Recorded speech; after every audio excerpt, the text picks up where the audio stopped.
estudante! Eu sou a professora Sabrina Levington e hoje nós vamos nos aprofundar sobre o tema de design de produto e geração de valor. Quando a gente fala sobre design de produto, estamos falando um pouco mais do que somente a estética ou funcionalidade, e aqui a nossa conversa de hoje vai permear sobre como podemos correlacionar a criação de valor em sustentabilidade para novos produtos, serviços ou modelos de negócio. Imagine a seguinte situação: você foi chamado para auxiliar uma empresa a desenvolver um novo modelo de negócios em que a criação de valor esteja diretamente associada ao critério de sustentabilidade. Aqui, o nosso desafio vai ser pensar como incorporar materiais sustentáveis, assim como talvez novos processos de fabricação, como engajar as pessoas dessa empresa, funcionários, clientes, investidores e até a comunidade em iniciativas de sustentabilidade, para que a gente possa permear essa lógica de criar uma cultura corporativa que esteja comprometida com as práticas ambientais e, obviamente, de responsabilidade ambiental. Aqui, a gente também vai falar sobre especificamente algumas técnicas ou olhares que podem propiciar este alcance de um objetivo de incorporação ou principalmente, como a gente falou, de engajamento. Mas antes de tudo, vamos compreender o que é, afinal de contas, geração de valor.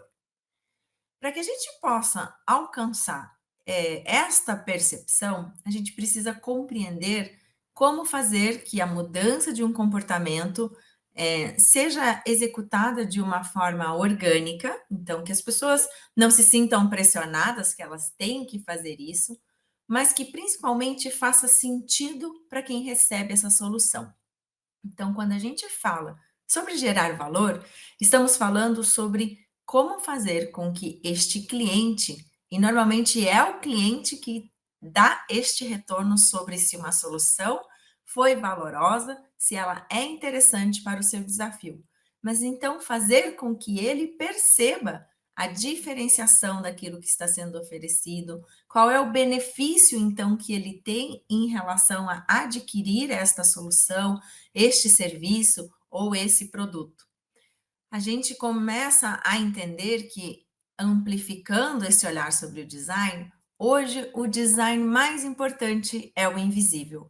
É aquele que trata de crenças, de hábitos, de valores e tudo aquilo que não necessariamente é tácito. Nem sempre a gente consegue compreender ou colocar dentro de uma caixinha de uma forma física todas essas relações. Então, por isso, conectar as soluções a um significado que gere uma conexão emocional, que proporciona uma experiência que vá além do consumo e transfere então este valor a esse cliente, é muito mais significativo do que simplesmente resolver um desafio. Lógico que design de produto está associado a solucionar desafios ou demandas, necessidades desse cliente ou desse mercado, mas trazer esse significado vai torná-lo mais importante e, com certeza, aquela relação que a gente tem muitas vezes com as nossas marcas favoritas, né? Esta marca me entende, ou este produto, ele é extremamente adequado ao meu corpo, ao meu biotipo ou à minha necessidade. E quando falamos isso, vamos entender que existem milhares de possibilidades diferentes disso ser atendido.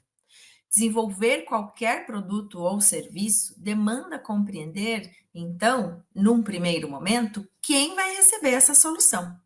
Se nós não soubermos quais são as motivações ou convicções dessas pessoas, ou, por exemplo, os seus desafios, estamos fadados a repetir mais do mesmo. E disso o mercado está cheio. O mesmo ocorre quando nos posicionamos de uma forma interna na empresa sobre este olhar. Para que todos compreendam o valor de uma iniciativa, principalmente quando estamos falando numa das pautas de hoje, que é sobre sustentabilidade, é preciso tratar esse tema como uma cultura corporativa também. E aí, a pergunta, mais uma vez, dos nossos primeiros minutos aqui: como engajar estas pessoas, funcionários, clientes, investidores, e como colocar isto dentro da cultura corporativa da empresa que a gente trabalha ou que a gente tem interesse de engajar ou trazer esta pauta. Imagine que muitas vezes as soluções também são pensadas internamente, ou seja, o funcionário também é um cliente interno desta corporação. Então, o desenvolver soluções precisa olhar para todas essas motivações, tanto para quem está dentro quanto para quem está fora. Eu trouxe aqui, estudante, um exemplo de como pensar estas situações. Talvez você já tenha ouvido falar sobre a pirâmide de Maslow. E esta é basicamente uma estrutura que sugere que as necessidades mais básicas devem ser atendidas antes das mais complexas. Parece um raciocínio meio básico, mas nem sempre no processo de desenvolver soluções a gente configura ou compreende todo este raciocínio de uma forma sistemática. Então, eu trouxe para a gente pensar um pouquinho e extrapolar como isso pode ser utilizado, uma ferramenta utilizada a nosso favor com o objetivo de desenvolver tais soluções. Maslow era um psicólogo norte-americano e desenvolveu esta lógica, esse raciocínio, essa pirâmide, com o objetivo de que a leitura fosse feita de baixo para cima. E aqui, à medida que estes andares, digamos assim, vão sendo conquistados, vão sendo galgados, a gente avança para o superior, para o de cima. A ideia é orientar, então, essa abordagem de bem-estar e satisfação. E aqui, cada pilar ou cada degrauzinho, então, tem a sua representatividade. De novo, lembrando que a gente faz a leitura de baixo para cima. Então, o aspecto fisiológico, que é a base da pirâmide, ele representa itens básicos da nossa sobrevivência, digamos, orgânica, corporal, né? Respiração, comida, sono. Você já enfrentou alguma situação em que você passa algumas noites mal dormidas, estudante? Como é o seu dia? Como é o resto da semana? A gente acaba ficando comprometido com as nossas tarefas, né? A gente passa muito tempo ali lendo sobre determinada disciplina, executando as atividades dessa disciplina, fica até mais tarde, ainda tem muitas vezes as responsabilidades da casa ou do trabalho e junta tudo. Então, quando a gente pensa sobre soluções que precisam trazer um bem-estar, a gente muitas vezes tem que parar para olhar e entender que bem-estar está associado muitas vezes a relações fisiológicas. Então, vamos usar um exemplo do segmento de cosméticos, né? Um creme que passa no corpo, que tem um aroma mais relaxante, aquela textura, a suavidade, ou muitas vezes os benefícios que a gente tem em relação a ambientes da casa, a iluminação, em vez de ser uma iluminação direta ou bem luz fria, que tal uma luz um pouco mais ambientada para uma cor âmbar. Então, todas essas questões podem facilitar com que a gente gere benefícios para o nosso cliente, que estejam associados, inclusive, com essa relação fisiológica. Quando a gente sobe esse andar, então, para o aspecto da segurança, aqui estamos falando sobre relações físicas, saúde e de emprego. Então, muitas vezes aquilo que te tirou o sono, né, que te comprometeu a relação fisiológica, pode estar associada a essa relação de segurança. Imagine que muitas vezes você tem que voltar tarde do seu emprego ou da sua faculdade e você precisa pegar um ônibus e está tudo escuro, naquela rua, de repente, não tem iluminação. Então, a nossa sensação é que a gente começa a ficar com a nossa segurança física comprometida. E isso pode ser, por exemplo, um aspecto que demanda um olhar para o desenvolvimento de uma solução ou de um serviço ou até um produto que traga este bem-estar. sem ir tão longe, talvez numa relação, de segurança nesse sentido, mas de saúde. Eu não sei você, estudante, mas eu tenho um problema com lugares com ar-condicionado.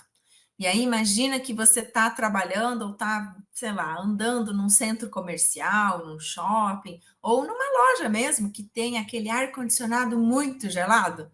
Eu tenho colegas que gostam bastante dessa sensação. Eu já não consigo. Se ficar muito tempo dentro desse ambiente, minha garganta começa a incomodar. Então, imagine que quando a gente está pensando um ambiente, como uma loja, por exemplo, e estamos considerando toda essa jornada do cliente nesse ambiente físico, essa relação com a garganta, por exemplo, será que essas pessoas vão se sentir bem dentro da loja, vão se sentir mal, vão ficar com calor ou vão ficar com frio? Existe uma técnica que muitas lojas utilizam, principalmente de vestuário, que é literalmente mexer com a temperatura desses ambientes, principalmente na região do provador, para que, quando seja, por exemplo, verão, as pessoas possam provar com mais comodidade esta peça que é para o verão. E isso faz com que elas queiram provar um volume maior de produtos. O mesmo acontece com o inverno. Então, se a gente coloca uma temperatura um pouquinho mais gelada nessa região dos provadores, as pessoas conseguem se enxergar melhor com os produtos, elas provam mais peças, exatamente para entender que se o ambiente está frio, eu não preciso só de uma jaqueta, eu preciso de mais algumas peças. Então, são técnicas utilizadas que, através da lógica de segurança, aqui no contexto de bem-estar mesmo de clima, mas são utilizadas muitas vezes para fazer com que o cliente tenha mais interesse sobre algum determinado produto. Subindo para nossa próximo pilar aqui a gente fala sobre amor e relacionamento. E entenda que essa lógica de relacionamento pode ser um relacionamento amoroso mesmo, como um companheiro, uma companheira, como também pode ser um relacionamento de amizade, como pode ser o relacionamento que nós temos com a família, ou o próprio relacionamento que a gente tem com os nossos colegas de trabalho. Então, neste pilar, a gente está falando sobre a nossa relação com outras pessoas. Perceba que os dois pilares primários, eles falam exclusivamente da nossa situação pessoal. Então, eu, enquanto físico, comida, respiração, sono, eu, enquanto sensação de segurança, de saúde e de segurança no emprego, por exemplo, de estabilidade, e o próximo, que é exatamente o meio do caminho, é eu com outra pessoa. Então, aqui eu não consigo, obviamente, controlar o outro, mas eu preciso ter esta percepção sobre o outro. E quando eu começo a exercitar esta percepção sobre o outro, é quando a gente exercita a empatia. Então, a relação com o outro sempre vai me colocar numa situação de imaginar que nem todos nós, aquilo que eu falei da sensação da diferença de temperatura, o que é bom para um nem sempre é bom para o outro, mas ao mesmo tempo nos coloca neste exercício de conhecer, de compreender o que o outro gosta, o que é importante para o outro, assim como ele também faz esse exercício sobre a minha pessoa. Próximo pilar, a gente vai estar falando sobre estima. E aqui é este reconhecimento sobre eu, autoestima, e sobre a minha relação com o outro. Então, as minhas conquistas, a conquista do outro, ou a confiança que eu coloco e deposito nessa outra pessoa, e, ao mesmo tempo, a confiança que os outros têm em relação a mim. Imagina, estudante, que de alguma forma você está depositando uma certa confiança em mim como professora para poder te passar o máximo de informações possíveis e pertinentes sobre este determinado tema. Você confia que o que eu estou dizendo, além de ser verdade, vai ser útil para a sua atividade de trabalho ou as suas entregas diante de alguma disciplina. Então, eu preciso conquistar isto em você também. É uma troca. ao mesmo tempo em que eu estou te trazendo informações e te apresentando que foi um psicólogo norte-americano chamado Abraham Maslow que criou esta abordagem, e se você for pesquisar esta informação, vai verificar que realmente essa é o nome desta pessoa e que ele era um psicólogo. É lógico que a gente não tem tempo para desbravar todos os detalhes, mas compreende que essa relação de que se você está confiando em mim e eu estou conquistando essa confiança de que estou trazendo um conteúdo útil para você, automaticamente a minha autoestima sobe, porque eu estou me sentindo útil e contente de poder colaborar com o crescimento do seu conhecimento. O mesmo se aplica a você que está ouvindo isso. A partir do momento em que você tem este conhecimento, você também se sente melhor, com uma autoestima maior, de poder implementar isso nas suas atividades e de trazer uma diferenciação àquilo que você vai executar no seu dia a dia. E como último pilar, estudante, aqui vem a realização pessoal, que é um pouquinho disso que eu já comentei de escalar da estima para o último nível. Aqui é sobre criatividade, sobre toda a ausência de preconceitos, que é o que a gente constrói e coloca de uma forma muito básica nas nossas interações do dia a dia, no pilar do relacionamento, como também sobre espontaneidade, sobre se sentir seguro no ambiente de trabalho e poder fazer uma piadinha com os seus colegas, né? Então, perceba um ponto também interessante, estudante. Cada um destes pilares, ele dá suporte para a construção do próximo. E ok, prof, o que isso tem a ver com a nossa pauta de desenvolvimento? Bom, é a partir daqui que agora a gente vai usar e extrapolar para esses próximos conceitos e pontos. Os pontos chaves, então, para a gente criar valor é entender a expectativa de produtos e serviços. E aqui eu vou trazer um pouco de algumas conceituações que vão ser interessantes da gente considerar. Primeiro deles é o olhar sobre uma abordagem global, ou seja, aqui eu preciso considerar em que contexto esse produto vai ser desenvolvido. É para um profissional? É para um uso contínuo? O que queremos que ele passe enquanto estética? Então, imagine a seguinte situação. Aqui temos uma imagem de uma máquina fotográfica. Eu desafio você, estudante, a pensar como é essa pessoa que vai receber esta máquina fotográfica como um produto. Que tipo de trabalho ela executa? Aliás, ela utiliza esse produto para o seu trabalho?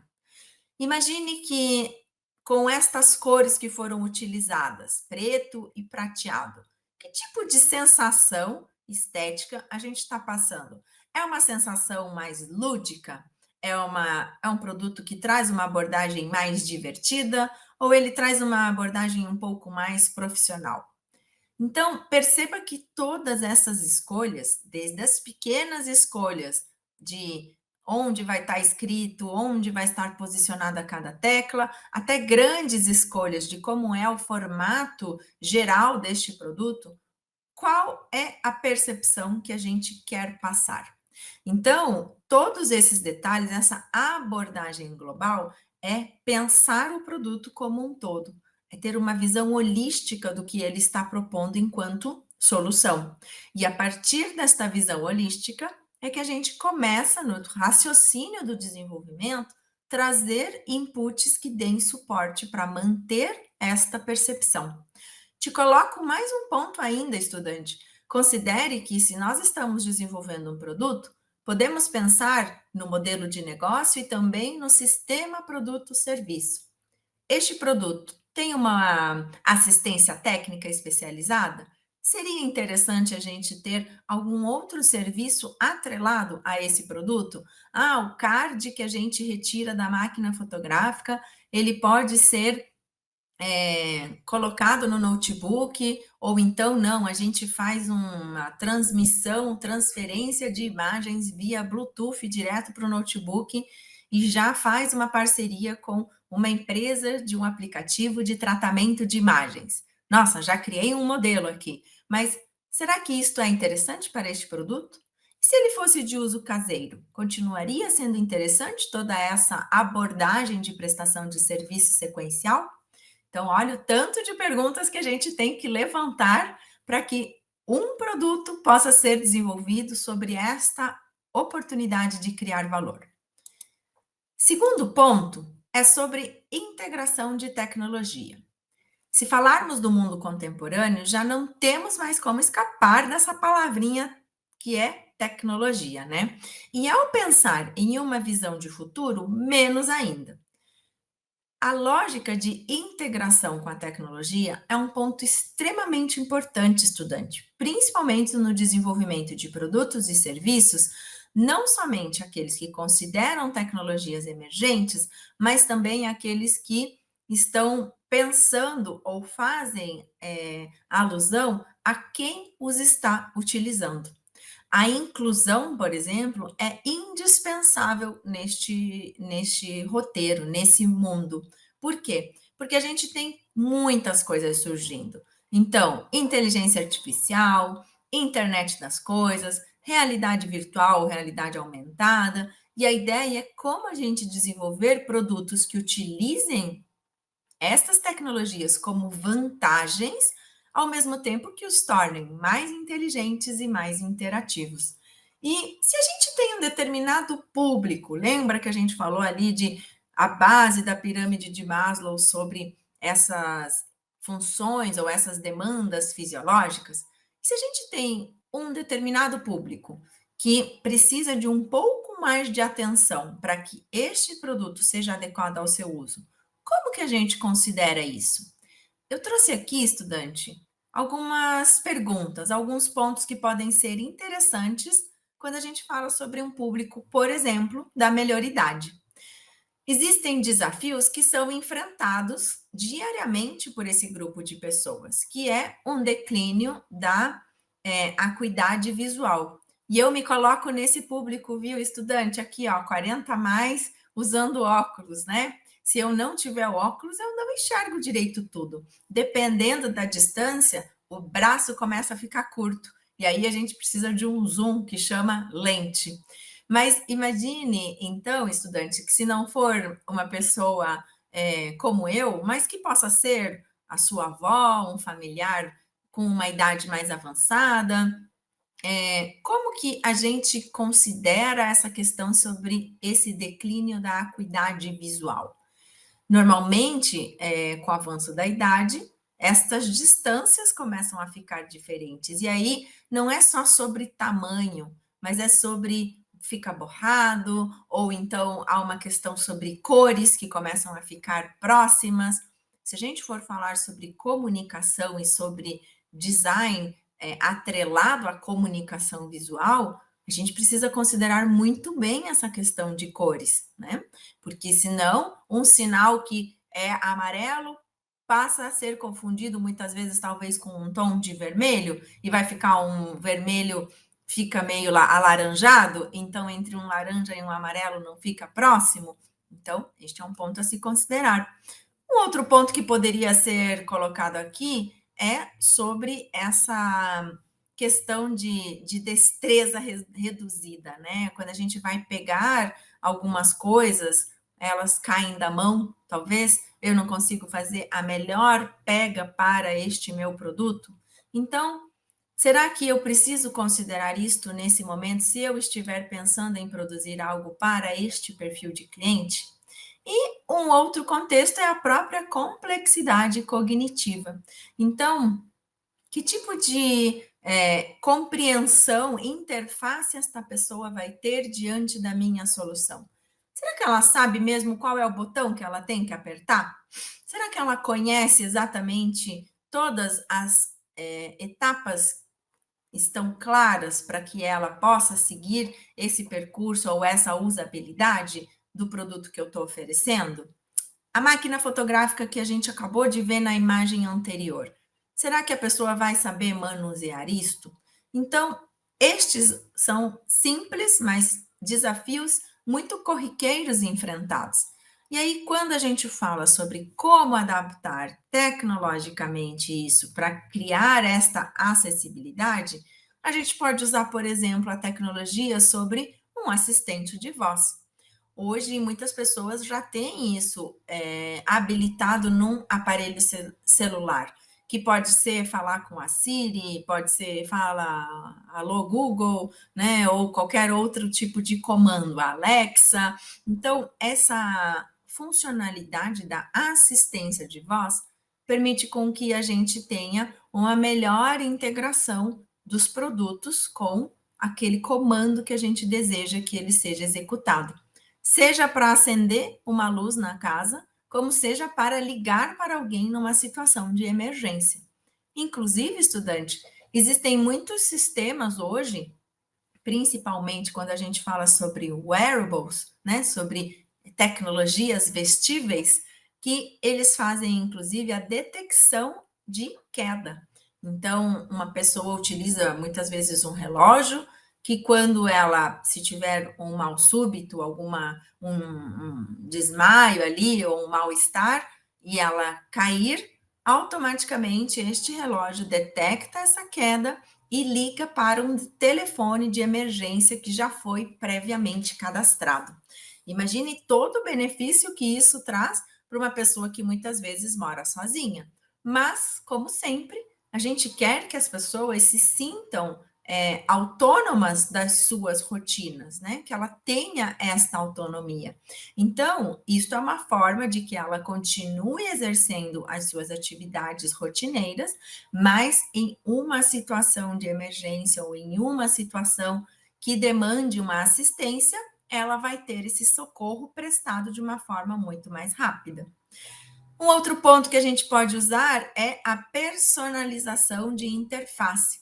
Então, permitir que os usuários ajustem, por exemplo, o tamanho da tela, ou o tamanho da fonte de visualização daquela tela, o contraste, muitas vezes, ou outros elementos visuais que, de acordo com a sua preferência, né, um mouse que tem alguma coisinha que vai seguindo para saber onde eu vou localizar essa setinha, se for o caso, ou qualquer outro ajuste, né, uma outra habilitação que colabore com essa melhoria de percepção do que ela está executando, por exemplo, se a gente está falando sobre um software, um aplicativo. E um outro termo ou uma outra técnica que a gente pode utilizar são os gestos simplificados. Talvez você já tenha utilizado ele em algum momento de tirar foto. A gente põe a mãozinha assim e a câmera fotográfica já reconhece que a palma da mão quer dizer que é um comando para poder tirar uma foto a uma determinada distância. Outros têm aquela habilitação que se a pessoa está sorrindo, automaticamente ele também já fotografa. Mas existem outros gestos também que podem ser colocados. Então, a lógica desta solução é que ele interprete gestos ou toques diferentes no aparelho e que automaticamente este gesto ou este toque habilite alguma outra etapa do aplicativo, seja ligar, seja fotografar, seja abrir caixa ou som ou algum outro comando que facilite muitas vezes essa relação da mobilidade ou, enfim, de qualquer outra situação deste usuário. Curioso, né? Que outras tecnologias você imagina, estudante, que poderiam ser utilizadas neste contexto? Bom, o terceiro ponto é sustentabilidade. Aqui a gente já falou um pouquinho ali sobre desenvolver produtos sobre esta ótica, né? Mas a sustentabilidade já é uma palavra comum no linguajar do desenvolvimento de produtos com viés em inovação. E a ideia da conscientização ambiental também passa pelas escolhas dos itens que vão ser adquiridos por esse público. Preferencialmente, a lógica é que este desenvolvimento tenham materiais que gerem um baixo impacto no meio ambiente e um ciclo de vida mais extenso. A gente já vai falar de um exemplo que fala exatamente sobre esse ciclo de vida mais extenso. Muitas vezes os produtos são categorizados sobre essa categoria chamada eco-friendly, né? categorizados dentro desta temática chamada eco-friendly. E também a gente pode falar sobre estes processos de fabricação que utilizam muitas vezes outras tecnologias, como impressão em 3D, por exemplo, para gerar baixo impacto na produção. Então, sustentabilidade é quase que um sobrenome, digamos assim, do desenvolvimento de produtos com um viés em inovação. O quarto ponto é sobre a possibilidade de envolver, engajar o usuário no desenvolvimento dessas soluções. Aqui estamos falando sobre cocriação. Então, a cocriação entre um usuário e um designer, ou um usuário e uma empresa, permite, mediante esses estudos, essas observações, que essas soluções estejam o mais próximo possível da realidade deste cliente, seja em necessidade, seja em desejo, mas que também gere este fortalecimento entre a relação de ambos. Lembra que relacionamento é um dos itens lá comentados da pirâmide de Maslow? Então, em parte, isto também acaba sendo uma proposta de valor. Existem várias maneiras, estudantes, de envolver o usuário no desenvolvimento de novos produtos.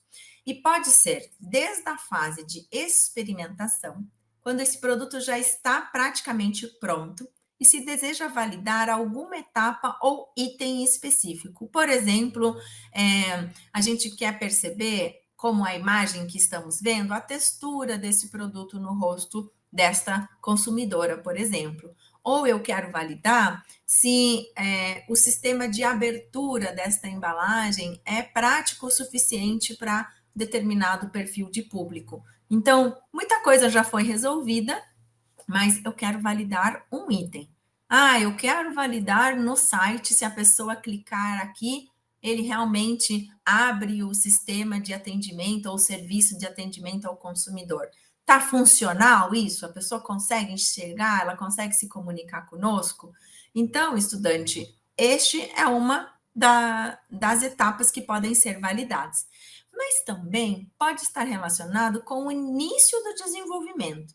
E nesse momento é quando o usuário pode sugerir a sua perspectiva e as suas ideias. E aí, sim, estamos falando sobre cocriação.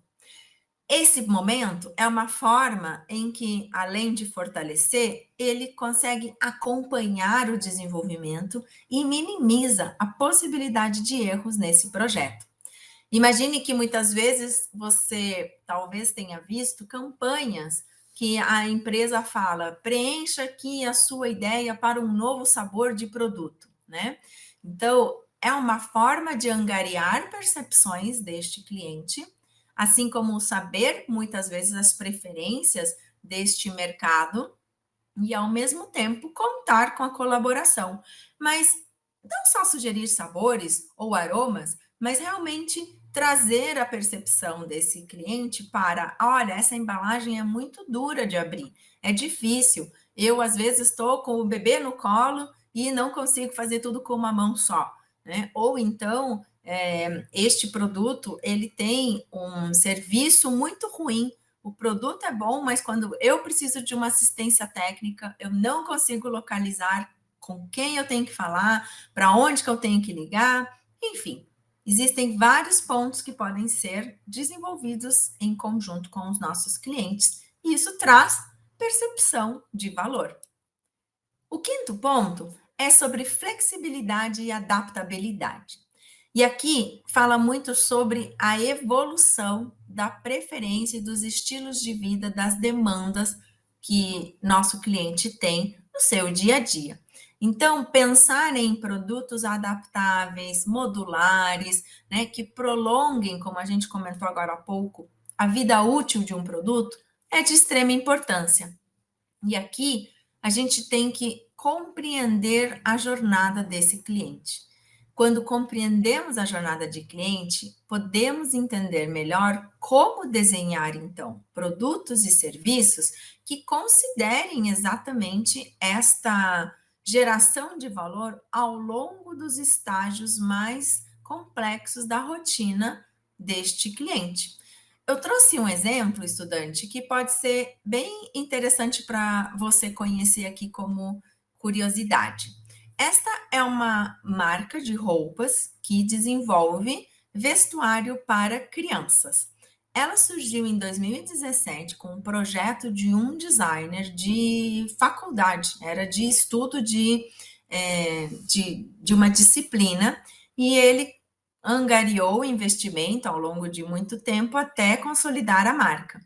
Mas esta empresa, ela inventa e aplica tecnologias de materiais de uma forma inovadora para resolver problemas para indivíduos, empresas, com o objetivo de prolongar a vida útil da vestimenta.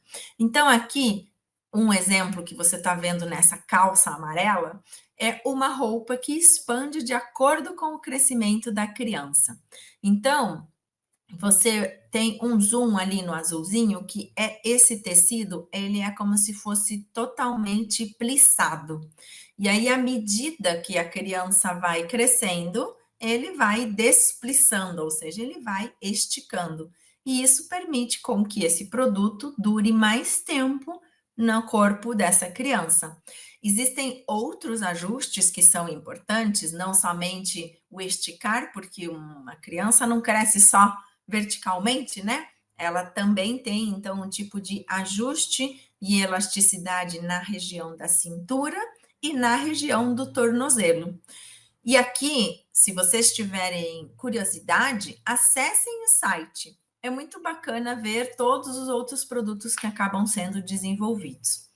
Existe uma explicação também que o tecido ou a matéria-prima, ela também tem um tipo de qualidade, de estrutura e beneficiamento para que ela dure mais tempo.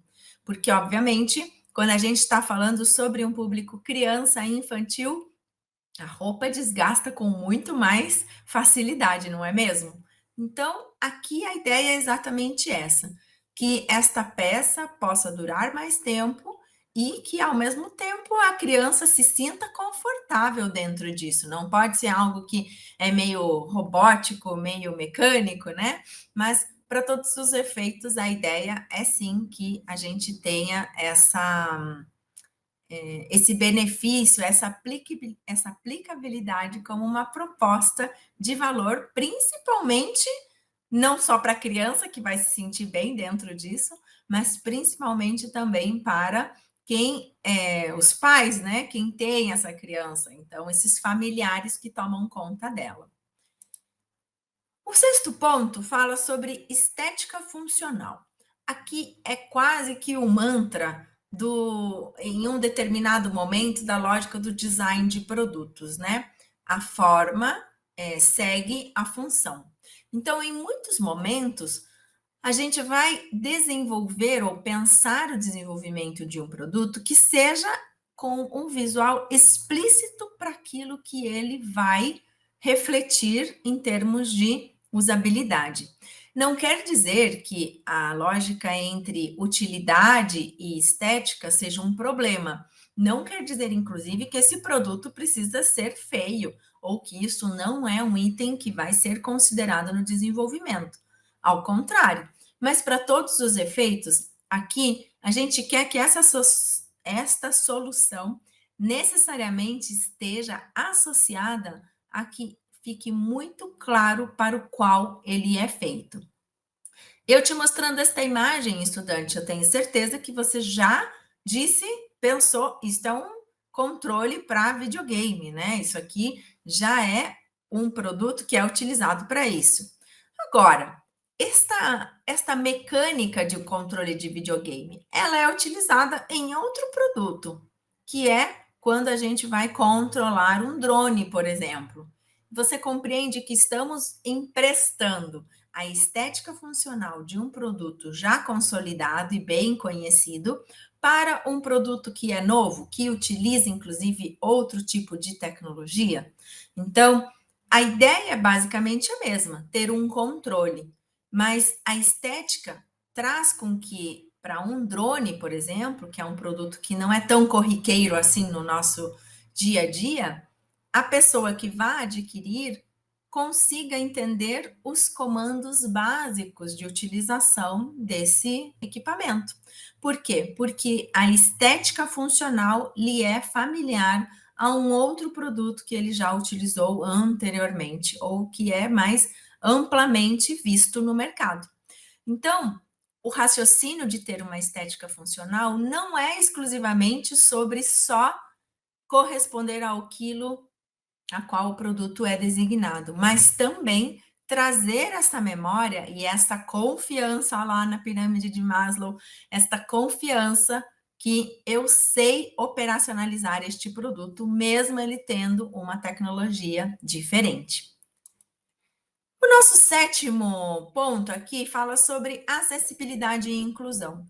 Um pouco do que falamos sobre a questão ali de inclusão com novas tecnologias, e eles estão relativamente associados realmente, mas aqui a gente é quase que o mantra, né, do centro do design contemporâneo.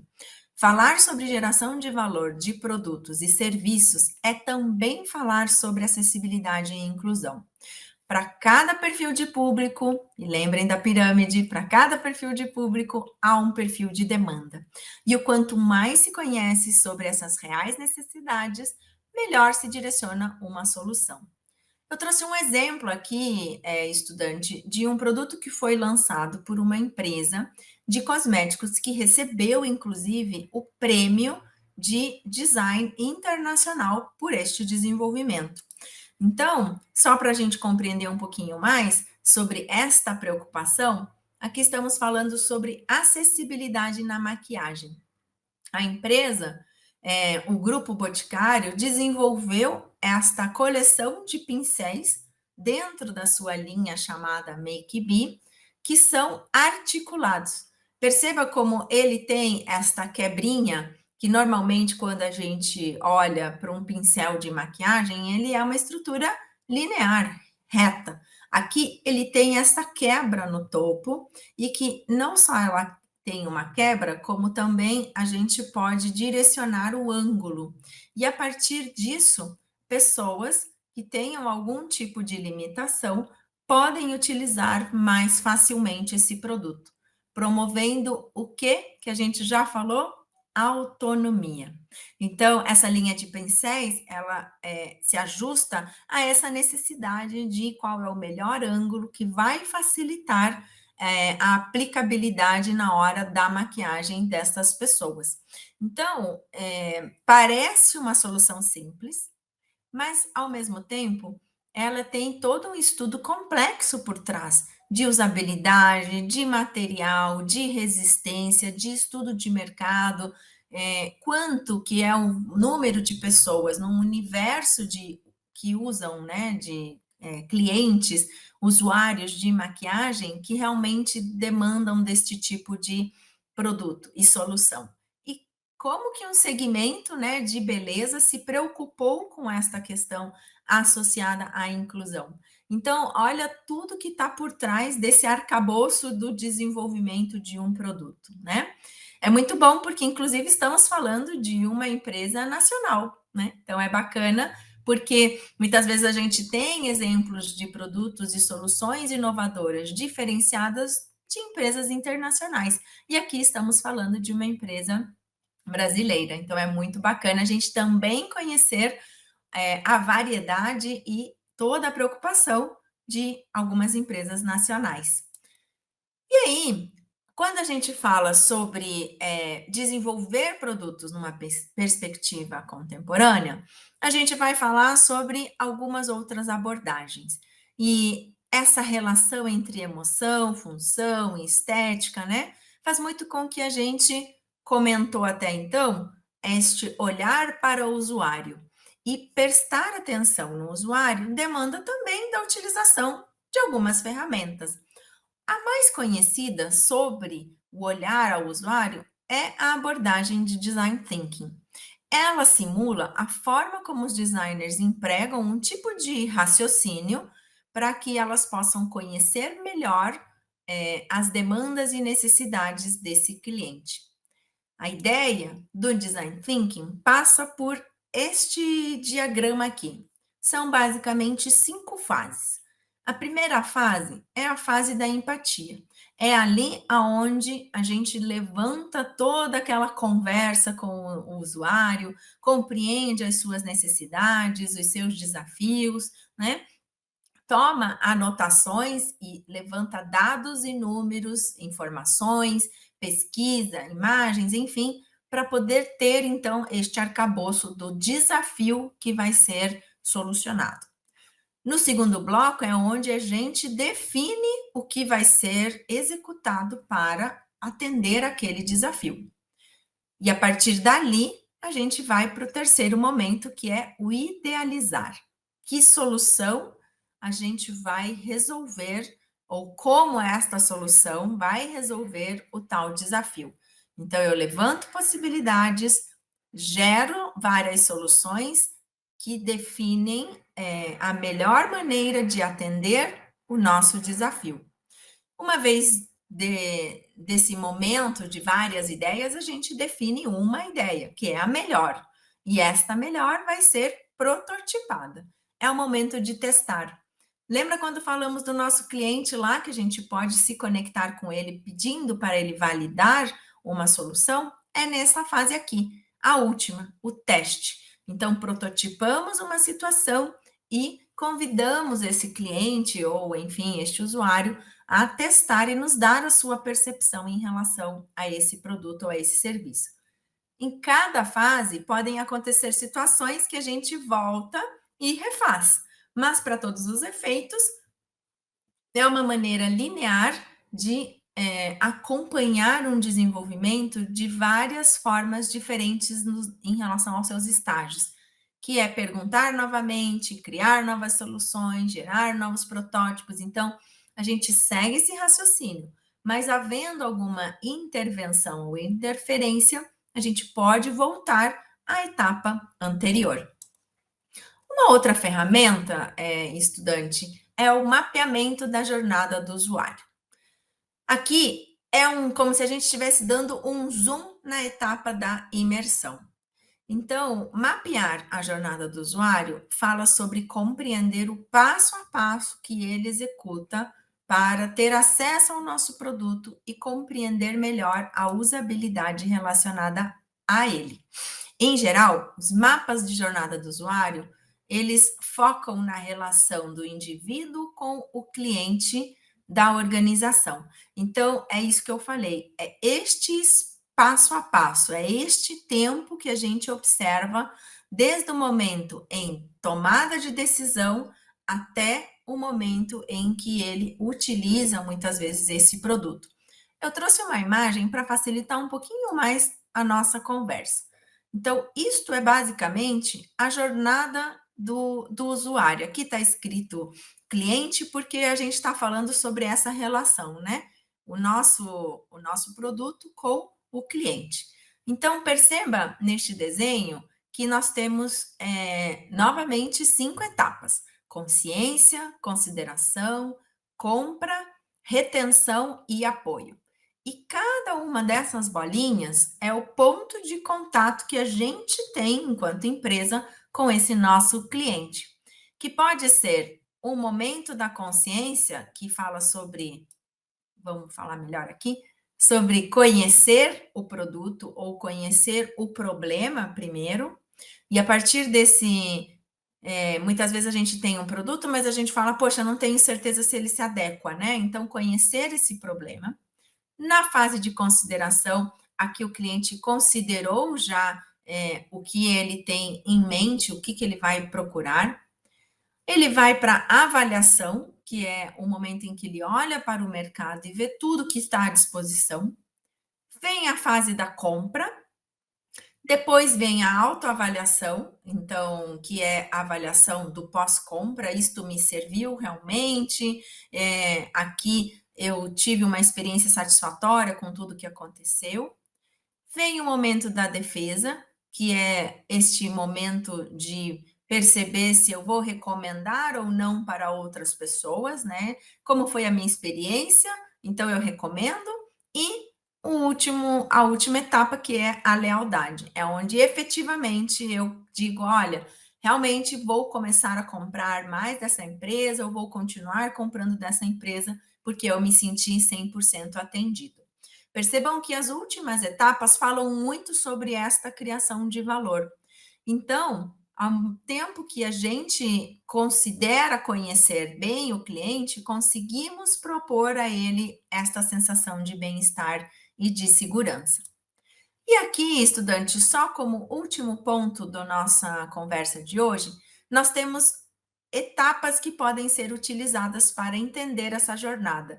Aqui está em inglês, mas basicamente é o mesmo desenho anterior, mas é sobre o que ele sente nesse momento, o que traz satisfação, quais são os pontos de contato que hoje a empresa tem. Então, à medida que se avançam nas fases, a gente tem como perceber tudo que acontece como ponto de contato, que é a empresa com o cliente, assim como também tudo que acontece com o cliente. Ele gostou, ele não gostou, e tudo isso podemos medir através da experiência do cliente. Eu espero, estudante, que você tenha aproveitado o nosso conteúdo de hoje e que você reproduza isso nos seus trabalhos e nas suas atividades.